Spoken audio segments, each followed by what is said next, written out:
constatons aujourd'hui, il draine beaucoup d'opportunités. J'allais dire, il drainerait beaucoup d'opportunités et il simplifierait notre vie au quotidien et surtout celle des professionnels. Il constituerait un assistant efficace à condition de savoir l'utiliser.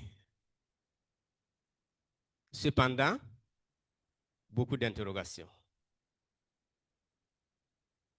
Elle fait l'objet de méfiance, de peur, des inquiétudes, souvent à raison, souvent à tort, peut-être par ignorance.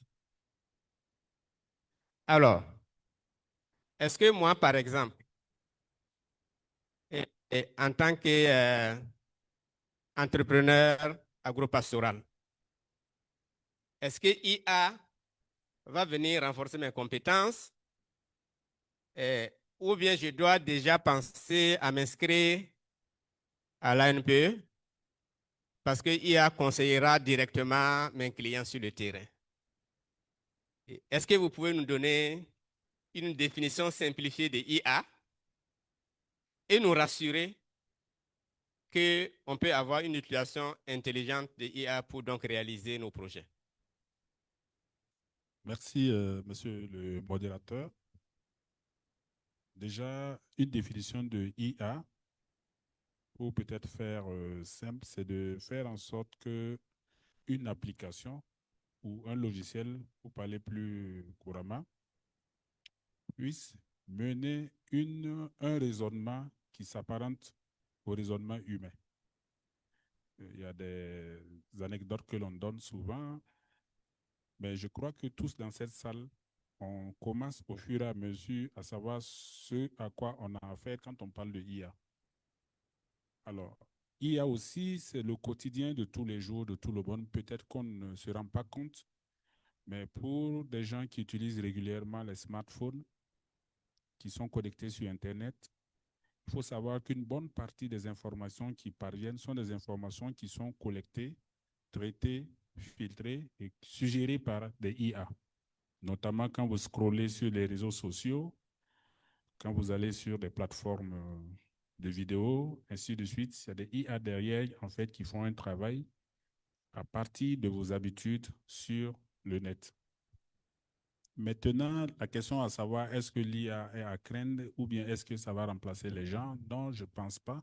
On a, Exactement. Est-ce qu'il peut être un levier dans la transformation digitale pour donc accompagner le public et le privé?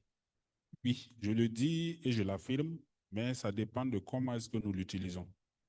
Ça dépend de comment est-ce que nous en faisons un allié. Ça dépend de comment est-ce que nous le modélisons. Je disais tantôt qu'il faut qu'on fasse l'effort d'être à la hauteur de nos ambitions et ça, l'IA aussi fait partie.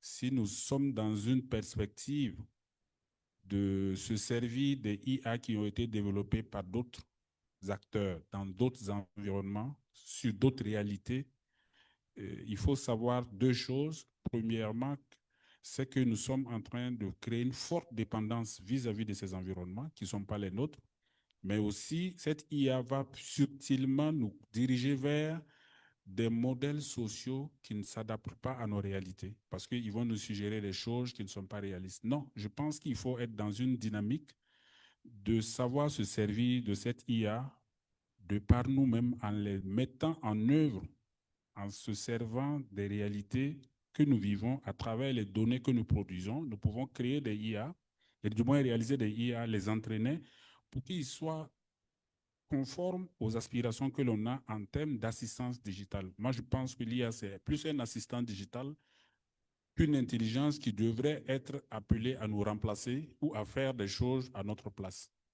Voilà. Je pense que ça, c'est assez important. L'IA ne menace pas les emplois. Les appréhensions qu'il y a aujourd'hui, ce sont les mêmes appréhensions dans les années 98, 2000 à peu près, avec la vague des informatisations dans l'administration. Quand on commençait à faire les informatisations, beaucoup de personnes se sont retrouvées à craindre pour leur avenir dans les administrations parce qu'ils pensaient qu'ils quand on va développer un logiciel qui gère, par exemple, la chaîne civile et commerciale, certains postes de travail n'existeront plus. Moi, par exemple, j'ai travaillé sur les chaînes civiles et commerciales dans les années 2000, je crois. Mais il y a une dame qui était secrétaire de greffe et partie. Quand on arrive le matin, on la salue, elle ne nous répond pas. Parce qu'elle pensait qu'on allait, de notre solution, on allait remplacer son poste et qu'elle n'allait plus travailler. Mais aujourd'hui, la bonne dame a pris sa retraite. Elle a travaillé convenablement jusqu'à prendre sa retraite. Mais les systèmes informatiques dans l'administration judiciaire aussi font leur chemin. Donc l'IA, c'est la même chose.